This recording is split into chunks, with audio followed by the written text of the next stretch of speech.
Sanders, you see them right there. They're trying to prove that they should be starting for Cleveland in a crowded quarterback room. As you see them out on the field, they're trying to make sure they make the team, right? Both quarterbacks, though, sounding pretty optimistic during rookie camp over the weekend. Let's listen in to what they said when they spoke to the media. My job here isn't to prove people wrong. Like, I prove myself right. And I fully have self-belief, you know, and what those people say, that's just their opinion. So I don't truly care. They don't really live in my mental space about that type of stuff. It really doesn't do anything for me. With that, though, what was your reaction when you found out they did draft Shedeur after they drafted you? Yeah, I love it. You know, I love it because of who it is. You know, I think just for us both, you can learn from one another. But also, it's not just us two in the room, at least for right now it is. But, you know, going into the year, Kenny, Joe, and even Deshaun, just a bunch of guys who played a bunch of ball that we can all learn from one another.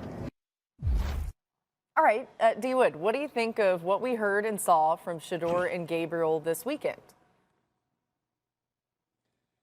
Yeah, listen, I think the media out there in Cleveland, you know, drumming up the fact that it's two rookie quarterbacks, the competition. I think both of those guys did a good job of not allowing it to wedge and become the focal point of the whole weekend. And listen, they're going to have to earn their keep. They're both, you know, 3rd and 5th round draft picks respectively. Nothing's going to be given to them.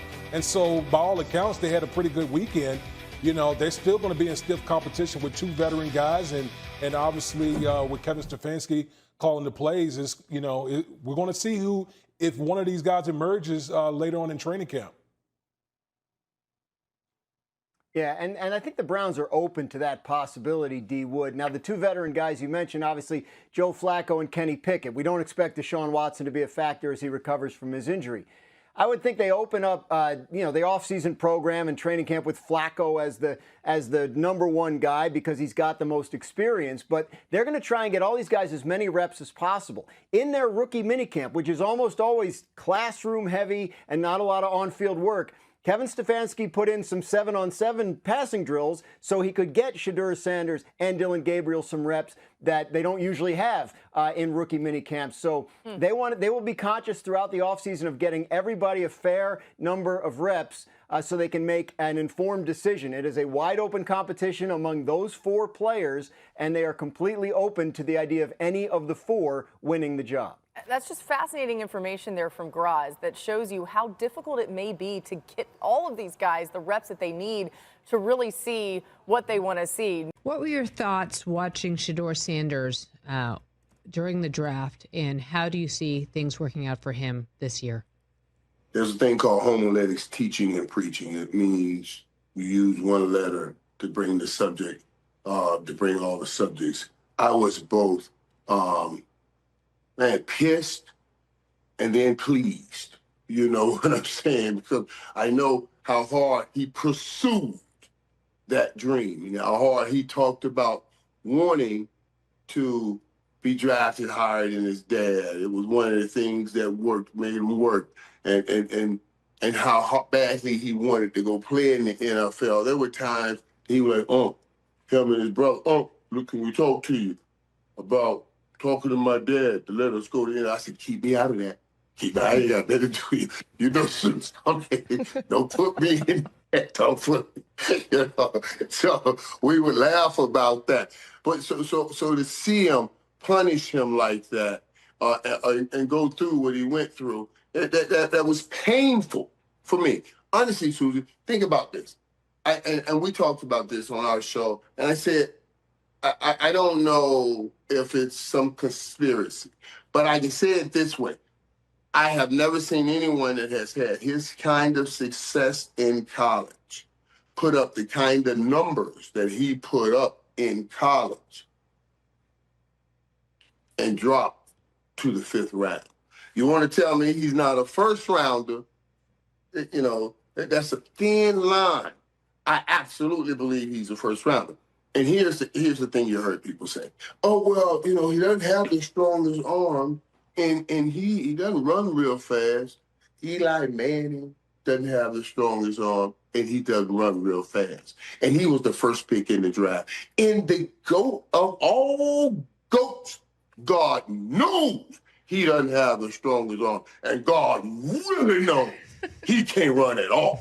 You know what I'm saying? That's Tom Brady. So what we need to learn is, yeah, physical capabilities are important, but your ability to play it in big moments and in big time games and make those big plays are the most important thing. And that's playing football shoulders up. And that's what I saw in Shedeur all the years of watching. And now he'll get a chance to do. I thought he'll have a different approach coming into the NFL, because everywhere he's gone, he had to work his way up from the bottom. All they did by doing this, even though it was painful to watch him drop, I was pleased with how he handled it. They gave him that same start again. He'll start from the bottom and climb his way up, and he'll make it work. I can't wait. What if he wins the starting job this year? Well, I mean, then what is everybody going to say? Cleveland was brilliant, or was the rest of us smart-ass dummies, and we missed it? Yeah, because he basically has had a great minicamp. In early May, he was out there competing, and we all know that it's Joe Flacco, Kenny Pickett, Dillon Gabriel, and himself as Deshaun Watson rehabs. But even so, you're absolutely right. I mean, is this another one like Colleen? You can jump in if you want, but like, I think it's just an interesting question. Will they look brilliant, or will they just look lucky? Yes. Will Cleveland look brilliant? I think that is something that could actually happen. No one has ever said that ever in the history. The quarterback race in Cleveland, we saw guys get out there, wing it around a little bit. We even heard from the two rookies in front of a microphone. What are you hearing out of Cleveland first blush with this situation, Tom? I would start here. The pick for the Browns was Dillon Gabriel. That was the quarterback they targeted. That was the guy they took in the third round. That absolutely was Kevin Stefanski's guy. It sounds like that was also Andrew Berry's guy. The Shedeur Sanders pick was because you're in the fifth round and you've got a guy who certainly has higher than fifth round talent.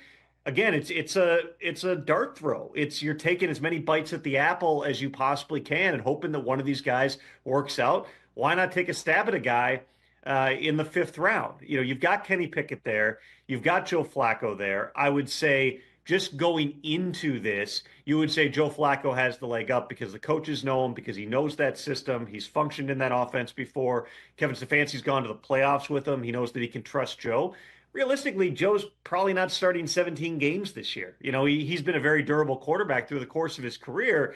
But, you know, the odds that at 41 years old, I believe he is, that he's going to play the entire season, you'd probably say that that's an unlikely type of a scenario. So based on what I hear, it sounds like it's wide open. It sounds like they're going in with open minds into this competition. The real question is going to be, it's one thing for, and I know that Kevin Stefanski said, don't read too much into the reps and rookie minicamp. It's very, very early. There's plenty of reps to go around.